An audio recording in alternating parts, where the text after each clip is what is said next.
Om Gam Ganapataye Namaha.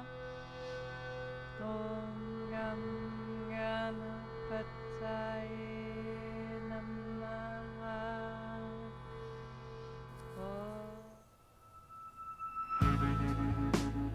Welcome to Study Buddy, meditation philosophy for the heart of your practice. This is a live online discussion of ancient yogic texts amongst meditation practitioners in the Shambhavananda yoga tradition. My name is Acharya Satyam, resident teacher at Konalani Yoga Ashram in Hawaii, and I welcome you with love and respect.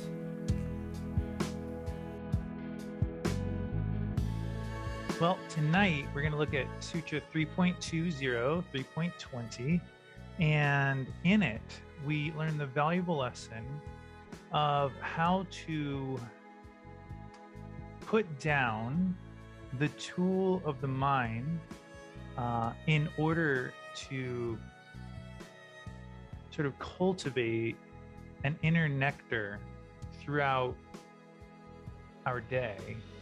And we find that there are many points in which we can apply this sutra, as we'll see.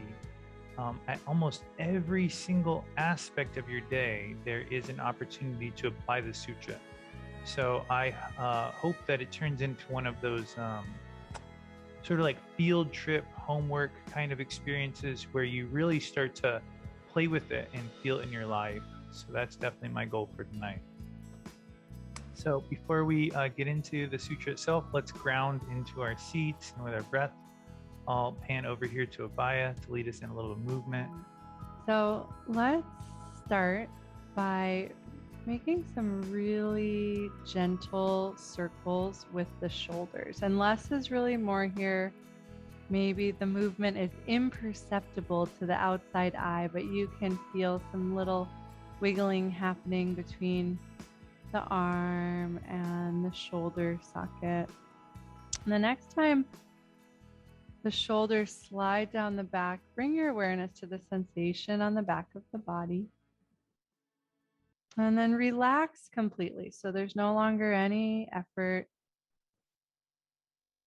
And as you breathe, imagine the rib cage filling and expanding to rise up into the shoulder blades in that spot where your awareness just was. And this should be really gentle. And just take a few soothing breaths, allowing the inhale to lift and expand the rib cage, filling the space of the shoulder girdle.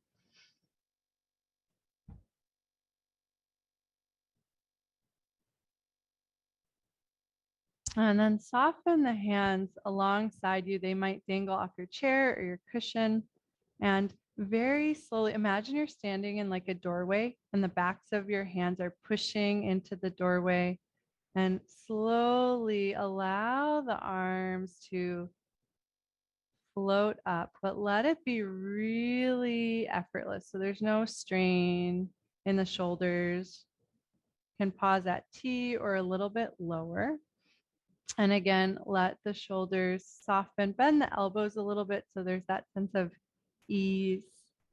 We did this, I think the last time we were all together for Study Buddy.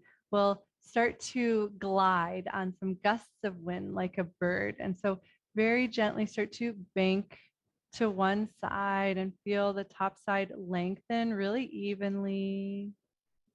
And then push into the opposite shin. So you very slowly shift over to the other side from the bottom up. And then tilt from side to side, starting the movement at the shin and letting the whole rest of the body follow with ease. One more time to the other side.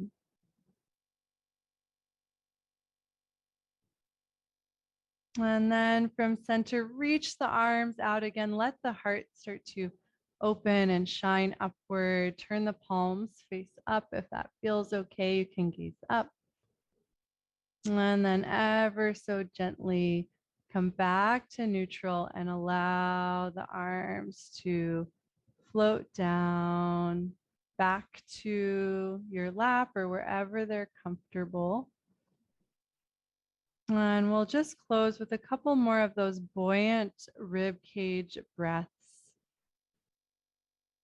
Feeling the spaciousness of the breath connect up into the shoulders towards the arms. Thanks, Baya. All right, so we'll move right into the sutra. This Sanskrit takes a little bit of focus to pronounce. We'll take it slowly.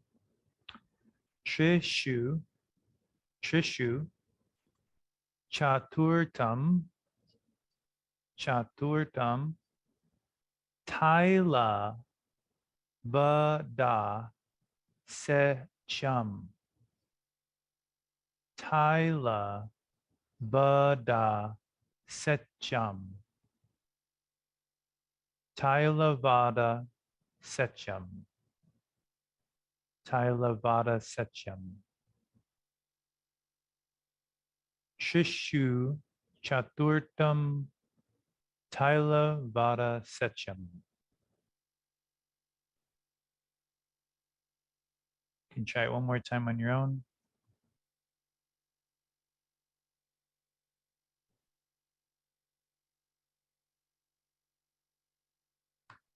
The fourth state, Turiya, must be expanded like oil so that it pervades the other three: waking, dreaming, and deep sleep. Fourth state must be expanded so that it encompasses or pervades the other three. All right, so whenever you see numbers in the beginning of a sutra, you know there's going to be some diagrams, because there's at least 4 states we're going to be talking about tonight, and there's relationships. 3 of them go in a group, the other one somehow different. But of course, as we'll see, they're both different and the same. They're both separate, and you know how it goes. So let's just jump into talking about these 4 states right away, because this is where the sutra jumps in too. Cool. So depending on if you guys have the screen real estate for this, I was going to ask for reader Kat, are you in a position to read? I know you might be visiting. I don't know if you're visiting your family already. Cool. But I can read. Okay, here comes the quote. Oh, sorry, didn't. There we go. Got it. Thanks. 3 states in Turiya. What are the 3 states? The 3 states are the waking state, Jagrat, the dreaming state, Svapna, and the state of deep sleep, Sujupti. The 4th state, Turiya, which is filled with pure knowledge, pure light, and the ecstasy and joy of Turiya, must be sprinkled and expanded, just as oil expands when it is poured on a smooth surface like a piece of cloth. For just as oil spreads on this surface, adhering to it, so in this way a yogi must expand the state of Turiya into the other 3 states. Excellent. Thank you. I'm just giving everybody a second to process that at your own pace.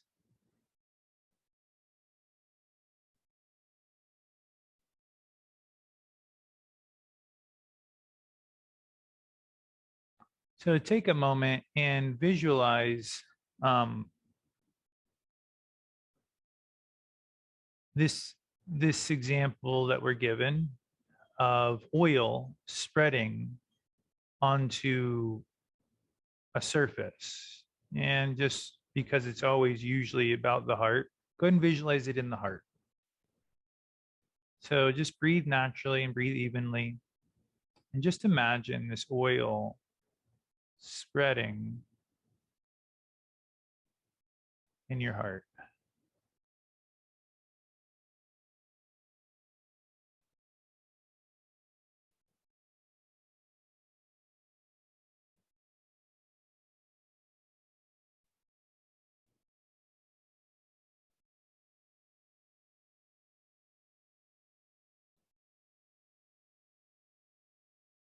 what would you describe that experience? You know, does it spread just like an inch, or does it spread continually? How does that feel to anyone?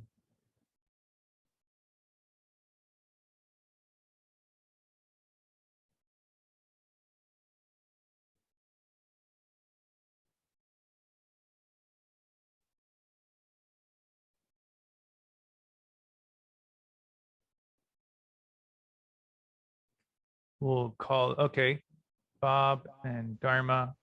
Yeah, go ahead. All right. I just definitely feel a warmth and joy as if oil was dropped into the center of my heart chakra. And then it starts spreading out both horizontally and also up a little bit and maybe down a little bit. Mhm. I kind of lose track of it the farther out it goes, but Yeah, to the edge of my body. nice. Yeah, that's a really nice distinction. One, the distinction of warmth is interesting that I feel that too, for sure. It feels like inherent in the visualization, though it wasn't really said, but I share that with you. And then our shirt might be too, like, sort of like a flat surface, but somehow our inner reality is not so flat, and it is, the way that it spreads does feel multi-dimensional. It seems to almost fill a volume of space instead of just like, on a flat surface per se. So I felt that way too. Dharma, did you want to add to that, or you have a different direction to go? I was imagining like just the right amount of oil, like not so much oil that it's like dripping everywhere, and Sure. not too little that there wasn't enough to spread around. It was like it was easeful and it could cover everything in just the way it needed to be, so that it had like a shimmering type of quality to it. Mm-hmm.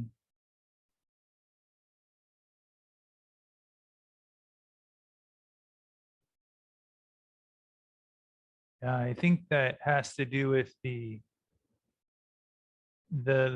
feeling of that oil not being separate from you. The spilling over, the dripping from, that's like how we would experience this oil if it was like external to us. It was being poured on but it's really within, and it's sort of, it feels like it's tied up in our very state of being. So I think that was a really interesting note, that it feels like it's not excessive. It feels like it's really happening within the container that we are. uh, so I definitely felt that same feeling, like I didn't have to worry about it. I mean, normally when you picture oil spilling, it's like nothing but a concern. Like it's just immediately like, okay, how do we fix this? So I guarantee they didn't like spilling oil on stuff 1,000 years ago either. So it's an interesting analogy. Yogita, go for it. And then Dayalan. Well, I was wondering why they use oil instead of water, because oil doesn't mix. And if you want to mix with the other state, because it's separate, but oil doesn't mix. I don't know. It's true. It would have not really worked if they said, imagine the oil dripping into water, but on cloth, it mixes all too well, right? Yeah, I guess so. Yeah. Yeah. That's good. Good differentiation to make. Go for it, Dallin. I more imagined, I took it a little different way, but I just more imagined like a state of pure consciousness seeping, like having that experience and then having it seep into when you're like sleeping and you're dreaming, or even when you're in deep sleep and your consciousness is like seeping into that. Oh, yeah. So like seeping seems to be like when I think of oil, it's like this seep. And like when I think of consciousness, just like seeping into, even when you're asleep, it's like, or any of your activities during the day or anything, is just like starts to like go into all of it. That's so helpful. Yeah, I mean, even as I'm breathing here, it feels like the breath has that same seeping quality. When you're breathing like naturally, it feels like it really just seeps in. And the awareness seeps in. That's really, it just feels like that adjective can actually help bring the teaching sort of to life.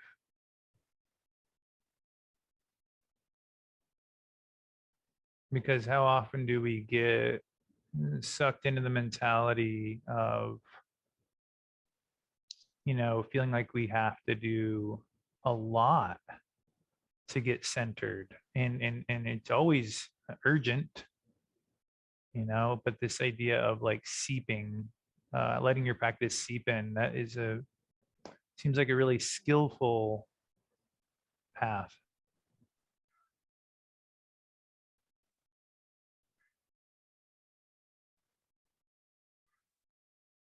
So is there any other comments before we continue? Well, this analogy will be with us the whole time. Cool. Kat says the word pervasive, which in some languages is a synonym for runny, comes to mind. Pervasive. Yes, I feel like that word pervasive is, although I can't recall if it's used exactly in the sutra, I feel like that is the kind of word that comes up over and over in the sutra. Permeates, pervades, very helpful. Well, we're off to a great start. I don't know if I hope every slide can be that inspirational. Let's try. So we're going to sort of, this idea of there being 3 states, I wanted to just take a moment for that because I saw it as an opportunity for a little bit of that like anatomy of philosophy that sort of we all sort of cringe at in a little way. You know, every time, you know, there's like when you're reading like the 21 Taras book and they talk about like the 8 winds, the 6 this, the 4 that, the 2 this, the 4 50, and you're like, it's immediately you're like, oh, can't do it.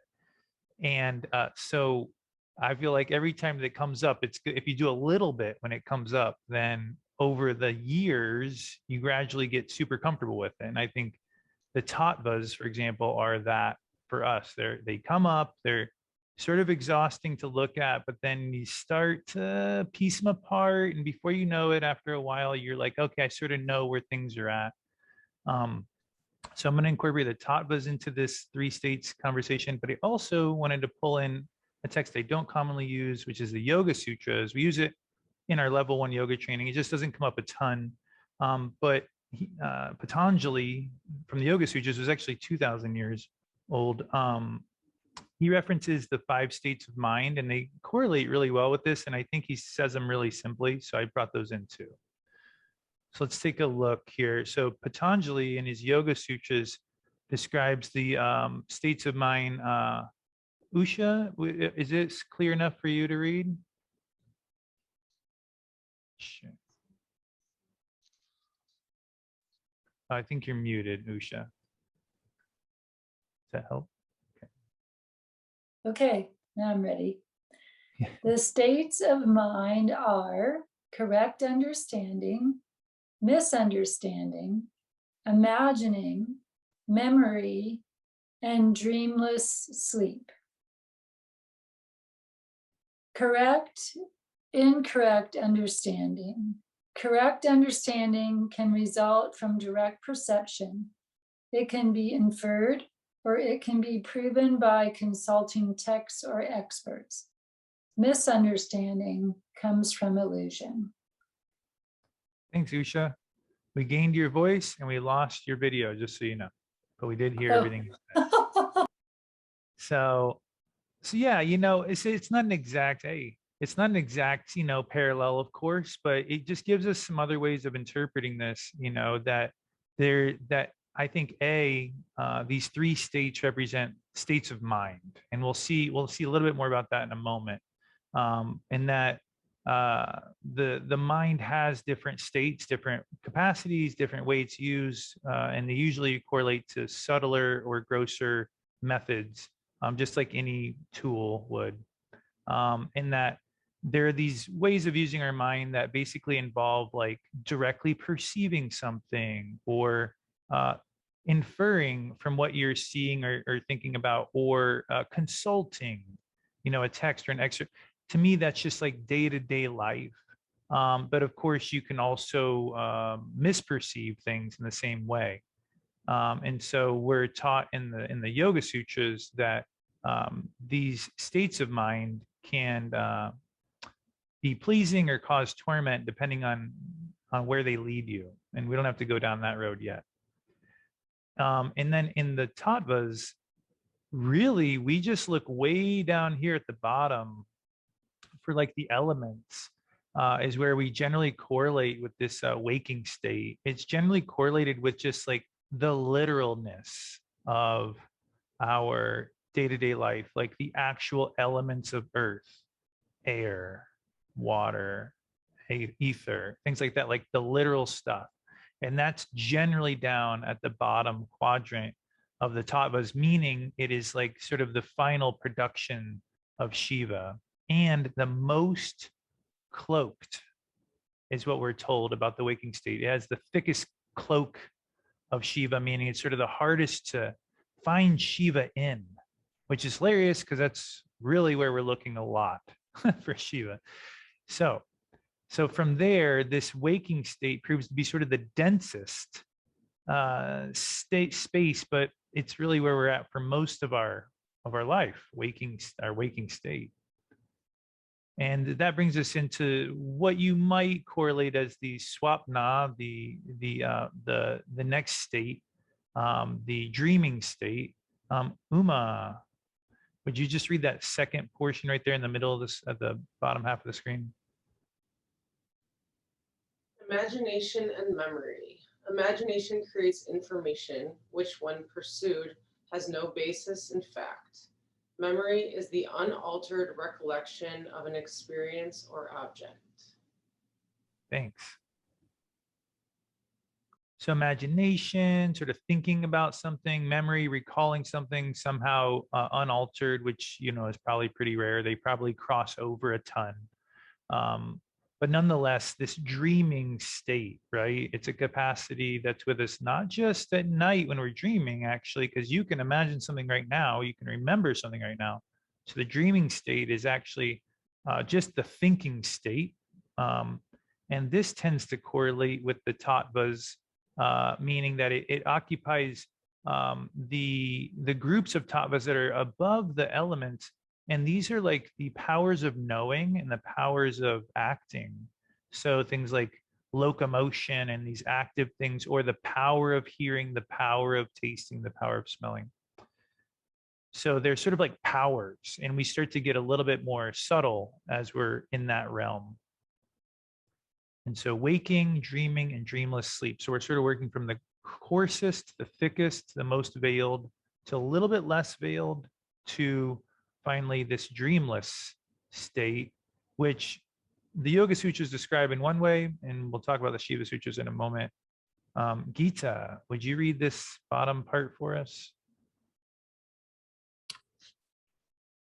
Dreamless sleep is a complete lack of awareness. It is a state founded on the absence of thought, but it differs from meditation in that it lacks the flame of consciousness. Wow. Thanks. Yeah, that's a good one, huh? I hear the wow. Don't unmute. What was wow? The flame of consciousness. Mm-hmm. What a distinction. Mm. And it goes back to the very first set of sentences you put up. I can't recall Yeah, let me just exactly the distinction, but there's, You mean for the sutra or the? the description of the sutra. Is this the right slide? Yeah.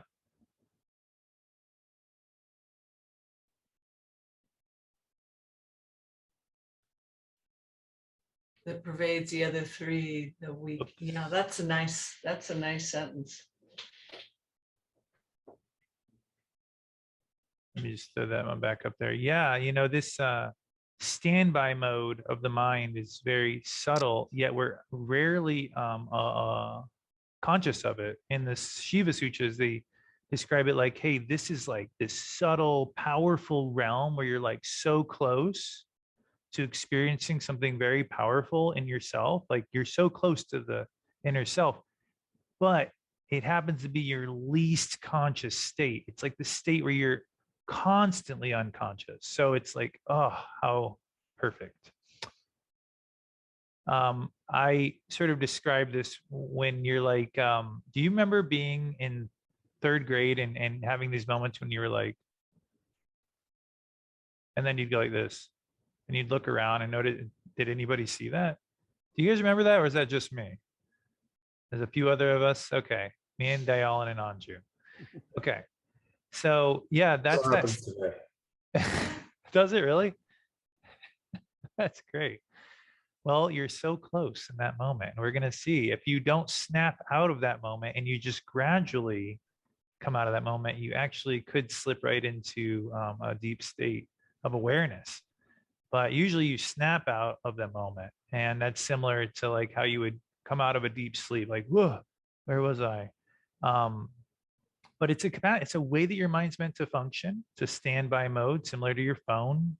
Can't be on all the time and lose all its battery, but it's on in this really low capacity, right? Where it's like sort of like retrieving in the background so that it's on, but it's not like sucking up all your energy. In fact, it's usually the time when we're gaining energy, like charging our battery, so to speak. And then, of course, well, not of course, this would sort of correspond to the mind. When I was sort of researching this, I saw that the mind and the senses were sort of grouped here, but then the senses were also sort of in the waking state. So for better or worse, this is like a good spot to think of it. It's basically like our mind, and it starts to I think it sort of hints to me like I think our minds are pretty subtle. I think we usually we think of our mind as a brain, or we think of our mind as our thoughts. But I'm sitting here going, don't know if our mind is our thoughts per se, because that was sort of associated with the dreaming state. And this is subtler than that. And then the sutras do say that, this corresponds with the mind. So I'm like, wow, maybe our mind's even subtler than we think. Anyway, so we've got that dreamless state there. And then the Turiya state seems to be representative of the first 5 tattvas. And we're going to read a quote right now that might help sort of solidify that as a possibility. But yeah, so this nectar, it's these first 5 tattvas of when Shiva and Shakti are dancing and creation is occurring, but they haven't actually even separated. Like there's actually no distinction between what's manifesting and Shiva and Shakti's dance itself. Because as you can see in those top areas, the Shiva and Shakti are like these 2 circles, and they're overlapping in one way, they're overlapping in another way. And then down here, right before Maya comes in, they're side by side, but they're still touching. And so all of this represents like the pureness of awareness with no differentiation per se. And so that's the state we're attempting to reside in the sutra. That is the state that would be sort of recharging us. That's the nectar of our experience. It's rising to those deep states. I'm going to ask you something. How do Please. you know? How do you know that you're in the dreamless state or you just forgot your dream. Sometimes I know I'm dreaming, but I wake up and I forget it. But I just want to, it's hard to know whether you just forgot it or you didn't dream. Yeah, that's true. And it might be that literal. I feel like I use these as opportunities to almost it's like, I guess it doesn't matter if you weren't conscious in it, then it feels like it's all the same. But if you are like aware, like a lucid, like, I don't know, this is a little bit outside of my scope, I feel like. So I feel like I'm just sort of talking with you here, but but like a lucid dream would be, what we would mean by like knowing you're dreaming. Like that is a very rare thing in my experience. And then lucid in a dreamless state would be even rarer. I don't even personally, I feel like that would be even rarer than a lucid dream. It would be yeah. So I think the only thing that matters is your own awareness, not whether you can remember it happening previously or not. But that's, play with that. I'd love to hear what you have to say this week. So there's a relationship between the three states in Turiya, and the sutra gives us a very specific and unique metaphor to understand them. Meru just showed up on the scene, did the handoff with Jaganmati. And are you ready, Meru, to jump right in and read something for us? Absolutely. Awesome. The three states, Jagrat, Shapana, Susupti, along with Turiya, are like a sword and its sheath. Here, the three states are said to be found in the sheath of Turiya. And although the three states are separated from Turiya, as a sword is separated from its sheath, they are united with each other. In the same manner, the yogi must be aware that Jagrat, Svana, and Suspita are found as one with Turiya. Sorry about the butchering on those. I love it when people just go for it. That's my favorite thing. I go for it, and sometimes it comes out good, and sometimes it doesn't. I would much prefer it that way. That's awesome. That time was one of the maybe not so good ones. Cool. So we've got this fun metaphor, and it really is helpful. And we're gonna use this metaphor quite a bit for the next few slides. So we see a couple of concepts being presented to us. The three states are said to be found in the sheath of Turiya. That's cool. That's really helpful. It gives us some, it doesn't feel like, oh, there's just so much we're juggling. It's really like we're juggling two things. There's the sword and the sheath, and that's all we have to really work with. It also tells us that although the three states are separated from Turiya as a sword from its sheath, they are united with each other, which further shows us that we don't really have to understand the difference between the waking, the dreaming, and the dreamless sleep state. We don't have to know all the differences. They're all sort of the same thing. They're all just sort of whatever their duality, their limitation, they're just our small self. It's all that same stuff. It's just there's that stuff, and then there's this other thing, and that's all. So that helped me out, because sometimes I'm just like, which one's which, and how do you keep it all going? But then here, the yogi must be aware that they are, though they were giving this analogy that it's a sword and a sheath, they're not truly different from Turiya. And this is like non-dualism 101, right? So we've got variety in the world, we've got differentiation, but that is also Shiva. Shiva is also differentiation. And in fact, what we keep learning from the sutras is that it's the uncovering of Shiva from differentiation that literally is Shiva. So it sort of defeats the purpose to think of them as separate. It's like Shiva is, it's like a gift. A gift is unwrapping a package. You know, that's like, it's what it is. It's the unwrapping, right? So though they're separate, we always must remind ourselves that they're essentially not. And so to go back to the tattvas, we have a sword on the screen. It just looks like a video game now.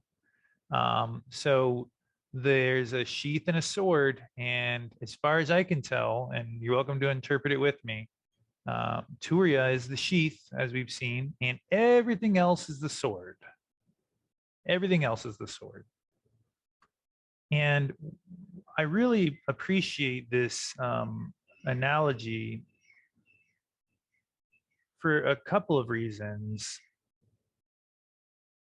I think most of all, it helped me understand that these three states are how we slice through our reality. These three states are how we carve up our life. They're like the machete that we use to go through the jungle. You know, they're literally the knife we might use to eat our food. They're the words we use to explain ourselves.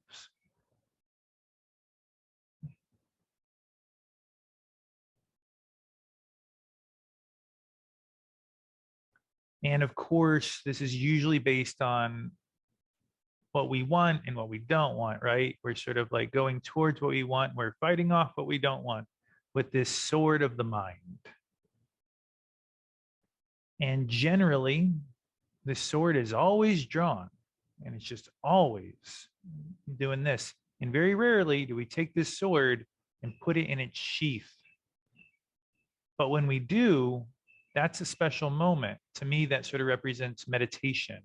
When you consciously set down the mind and put it within a sheath of something that is bigger than it, and you focus on finding that space that is beyond the mind, and you keep resisting the urge to pull that sword out and to somehow carve out your happiness.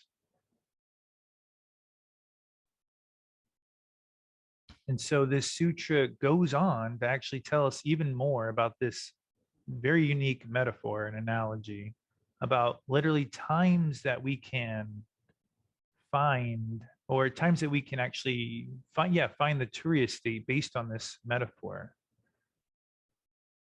Pujari, would you read this next quote for us? The sword in the sheath.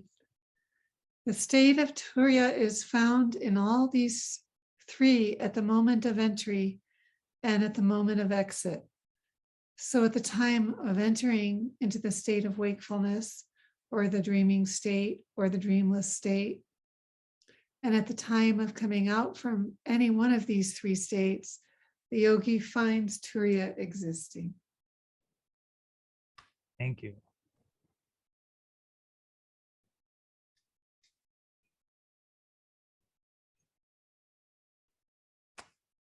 This moment is well known in the world of superhero movies. If you were a sound effects person, you would have a button you press for both of these moments, right? Meru, can I get a sound effect for pulling a sword out of a sheath, please? How would that sound to you? Shing! Yeah. Wow, that was so much better than I was going to do. Thank you. And since you're obviously pro at this, do you have one for going back in the sheath? Shink! Oh, wow. It's a metallic sheet. Yeah. It's different going in than we know. Shing. So there you go. We know that these moments of transition, really, we know them. You couldn't even imagine someone doing that and not having the sound effect. It's so integral. So we know that this is real in the metaphor. And we know that this is real in our life because, when do we generally meditate? At the transition points of dawn and dusk. Generally, if it works out, we all know that that's a very powerful time. It's sort of an opening. It's a little bit of a, it's like if you're going to commit your life to meditation, grab those moments because you're going to get a lot further a lot quicker. So we see that that's what we already believe in that on quite a few levels. And the sutra is sort of impelling us to, hey, look, the rest of your life, are there places where this is happening? And of course, the most obvious is, these transitions, falling asleep and waking up. There are more, and we're going to talk about that in just a moment. But these do represent some of the everyday transitional points that truly do relate to different states going from one to the other and sort of figuring this thing out, doing it.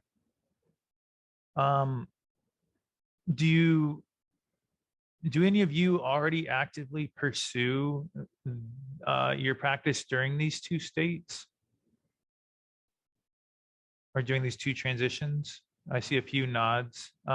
Radharani, I haven't heard from you tonight. Would you like to unmute and just tell us how you pursue your practice in these transitional states? Yeah, mostly when falling asleep. I don't think I'm that conscious when I'm waking up, but I try to. I go to bed with my mala on and kind of do mantra while I'm falling asleep and trying to really before I am a really fast sleeper. Like I go to sleep, I feel like I put my head on the pillow and I go. So I try to keep just a few seconds while I'm like doing the mantra, feeling the mala, and trying to be there, and then I'm off. Right. And I think it was Anandi once that said that I want a satsang. We were talking, and I really like this image. And she said that she met, I think it was her, but I think, yeah. I like the image that I think she said that she imagines that she is on the trunk of Ganesh falling asleep there. So I like that image. And then I do mantra just to go off that way. Yeah, it is a fun image, even to just be sitting there now. So thanks for sharing that. That's super sweet and something I'll probably try tonight. Anyone else have any ways that they're reaching for their practice, Yogita? Well, when I have a Tanga of Tara right above my bed. And so when I lay down, the last thing I see is her picture. And when I wake up, the first thing I see, and then I think I do it more when I wake up. I have a bad habit of watching the Golden Girls at night, or something, it's a mindless thing, but I think I do it more in the morning. That is awesome. Thanks for sharing both the practice and the comic relief. That was perfect. Cool. So waking, waking, looking at the tanka, falling asleep with the mala, doing mantra. Perhaps some of you might do gratitude practice when you wake up. That's, that's close enough. It's not like the instant you don't have to wake up and be like, but like, sit on the side of the bed and be there, right? It's not like this moment is like a millisecond. It's pretty long. I mean, I honestly don't know how long it is. If you to set up a camera and watched yourself go from sleeping to what you might call awake, could be like a couple minutes for sure. Like it might even just be all, it might even be longer than that for some of us. So it's like, it doesn't have to be instant. Bob, go for it.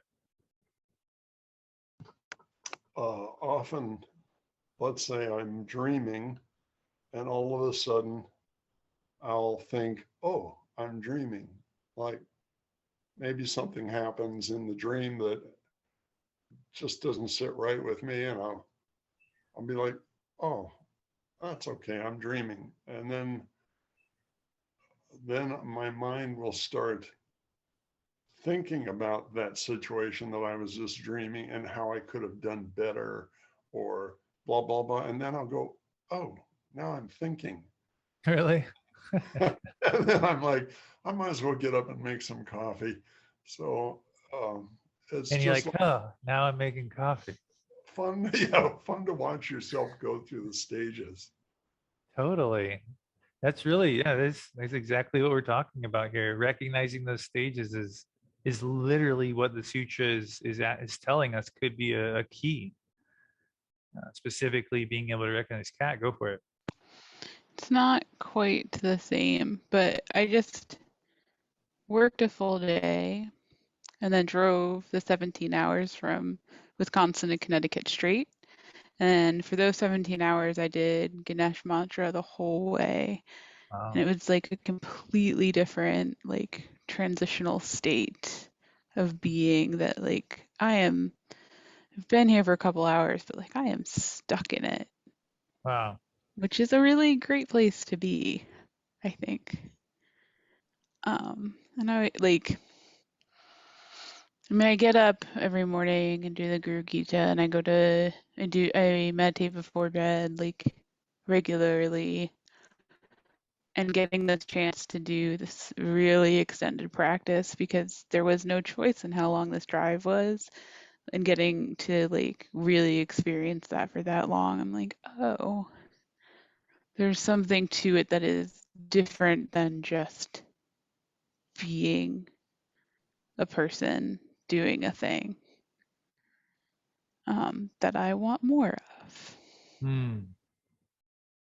That's awesome. Well, congratulations on that. That sounds like a really awesome little Sankalpa journey that you made, and it's not always easy, and there's plenty of room for distractions. That's amazing that that was possible. And then to be here right away is equally incredible. And this is a great transition point to the last concept for tonight, because that's exactly what another way to interpret this doesn't have to be just when falling asleep or when waking up, but in my opinion, you can interpret the space between thoughts also as this in-between space. And so this quote here from the Spandakarikas, which is actually quoted early in the Shiva Sutras. Dharma, would you like to read? Keep your sword sheathed between thoughts. Nimesha and Unmesha. Take one thought, contemplate on that one thought with unwavering concentration. Then, when another movement arises in your mind from that first thought, that is Spanda and that is Unmesha. You have to observe it yourself, and that will be Spanda. Thank you.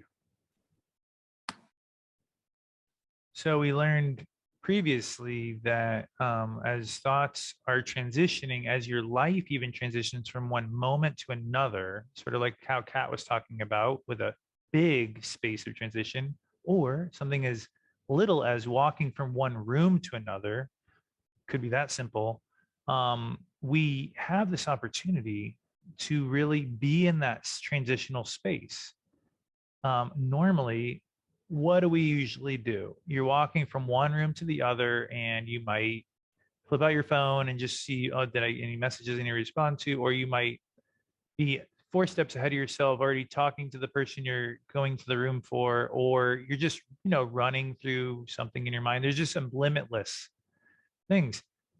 But if we were able to simply sheath this sword of the mind between thoughts, which I'm, for the sake of actually trying it, saying between rooms or between events, that itself is also a place of Turiya, a place of the mind resting in its sheath, nectar and a place where we could connect.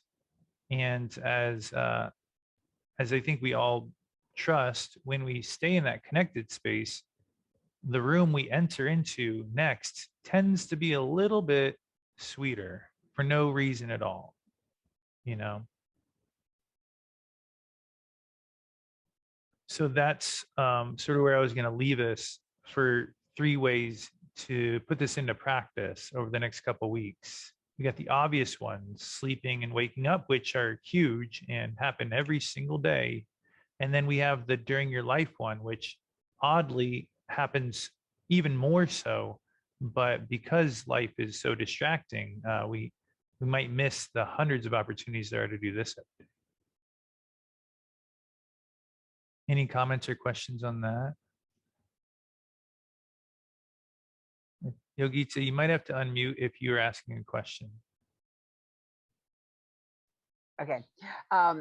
Between your breaths, a hum solve. That's the first thing I thought of. Right. Absolutely. You're totally right. I agree. Or even between mantras. Dharma. I guess I have a question again about dreams and about how is that more of the material from the warehouse? You know, when Babaji talks about clearing out the warehouse and how much attention to pay to that state. And I had a reoccurring like nightmare this last week, and it was shocking. And the feeling in my nervous system and my body waking up from that felt like there was a moment in the dream that was just a shift, and my whole body became activated in this sort of moment that felt like terror. And it seemed to have come from such a different place in my dream. Again, if we're talking about following thoughts, I can understand how that happens in normal dreams and in the waking state. But this experience was so abrupt, it felt like it came from someplace else. Mm-hmm. And it actually was like about a ghost too. So I don't even know how to like relate to that experience of like, do I surrender that? Like, do I, and maybe this is a question for the philosophy class, but it was something that that just happened recently in the past week. So it's interesting we're talking about the dream state. Yeah. And I mean, to be perfectly honest, it seems in the context of this sutra that for what we're describing right now, it's all the same. Like a dream state, real life thing. It's like for this sutra and for this work, it feels like we're trying to simply be conscious of the moment things are starting to occur and sort of hold that awareness, and then also keep our awareness as that dream comes to an end. But it feels like all of it, whether it's a dream or literally happening in your life, in this context is being treated the same. So it's like it's harder to reach for your mantra in a dream. I think it's harder because I don't know. Do you guys all agree with that? It's you know, how do you do that? You can't. It's got to be there in a way, right? And so I have found, and maybe some of you who have found this too, that like when I really dedicate more time to a mantra in my daily life, it's there in my dreams more.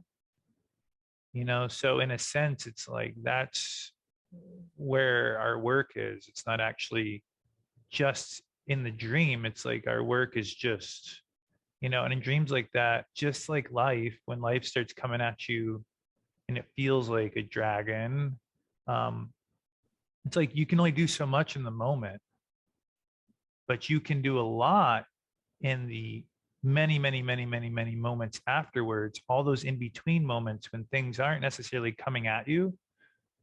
It's like that's where this sutra is telling us to work in the in between moments. Like do your best in the moment. That's great. And we're going to talk more about that in the next class too, because it keeps this concept going. But it's also saying like, look at those in between moments. There are so many of them, and they're actually a source of great power. So, And just something I just thought of too is that experience. It's almost like a kriya, my experience of it, and maybe it was just something that had sort of happened while dreaming, but that it was something like a kriya.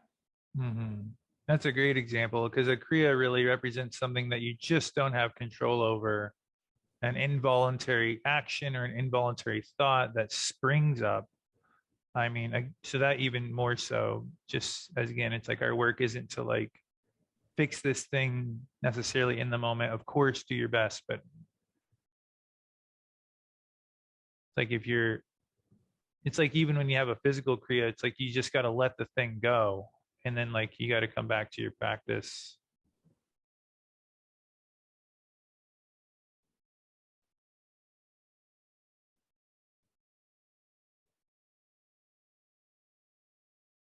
But yeah, I think the only way I can ever, Daylan, the only way I can go after something that big and that involuntary is in between, is the rest of that day in the next day. But go ahead, Daylan. Well, I was just wondering, like you're giving this example of walking from one room into another. And I'm assuming that when you've been working on this, that maybe you've been like playing with that a little bit. And I'm just wondering, I also actually really like this Spanda Karika, and I think that would be a fun thing to try as a practice. But I'm wondering how you practiced when you're walking from one room into another. Is there something that you kind of worked with? Great question. And I'm so glad you asked it, especially here as we're ending class, because it's like the most practical question, I think, and it's really important. Something that we're going to look at in the next sutra that will be sort of the fulcrum of the work with the next sutra sort of relates here.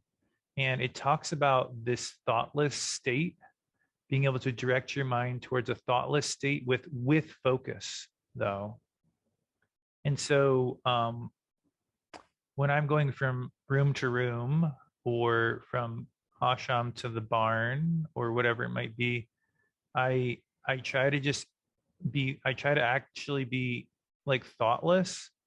Like I try to imagine my head as empty and it feels like light, and of course it's like a vacuum pulling something in, but that's our practice. So it's like I literally, when I leave the nimesha, means something's coming to a close.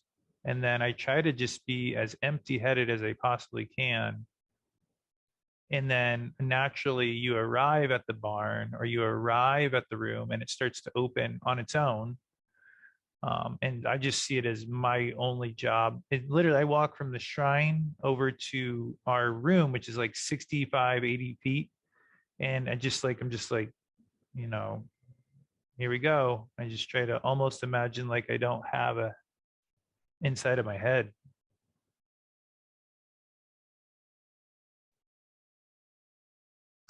Thanks. I like that. Sure. Cool. Yeah. Thank you. Bob, you had a closing remark? Yeah, I was mentioning one time, I think it was in this class, about how when I'm driving and listening to the Om sound, I'll go from phone pole to phone pole and just try to keep my mind just listening. If you're listening, your mind can't be talking. So if you can just listen to the Om sound as you're going from one thing to the next. And realizing that this in-between space is not empty. It's literally, it's a sheath of Turiya. Yes, it's very peaceful. Yeah. So like when Bob says listening, it's almost like there's a lot there. You know, we're just usually filling it with the superficial chatter. And so we stay at the surface, you know, but if we just let ourselves sink in, which this is an individual journey. I have to literally commit to it every time I leave the room to do it, or else it's in every single time there's something to think about, you know, for that 80 feet or 200 feet.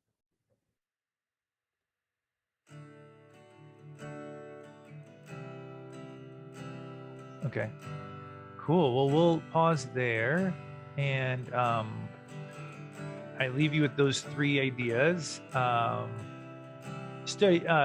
Marco Polo thing's been sort of quiet, so I'm like, all right, that is what it is. It's all good. But maybe next time we hang out together in 2 weeks, there might be a few remarks about those 3 concepts. I would love to hear how it went. I'm going to be trying it. I feel like there's the light pole to light pole is like, it's like we got a light pole 2 weeks from now, and it's like, what can we do between these 2 light poles? It's going to change something. Thanks for your focus and awareness. Good luck, Kat. Hang in there. We're all sending you good vibes, and have a great couple weeks, everybody. And next week, of course, there'll be a presentation. So see you then too.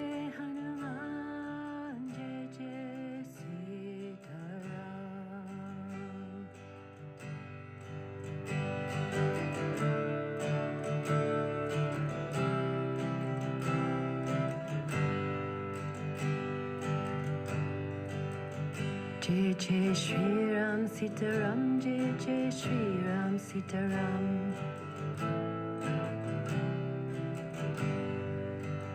Jai Jai Shri Ram Sita Ram, Jai Jai Shri Ram Sita Ram.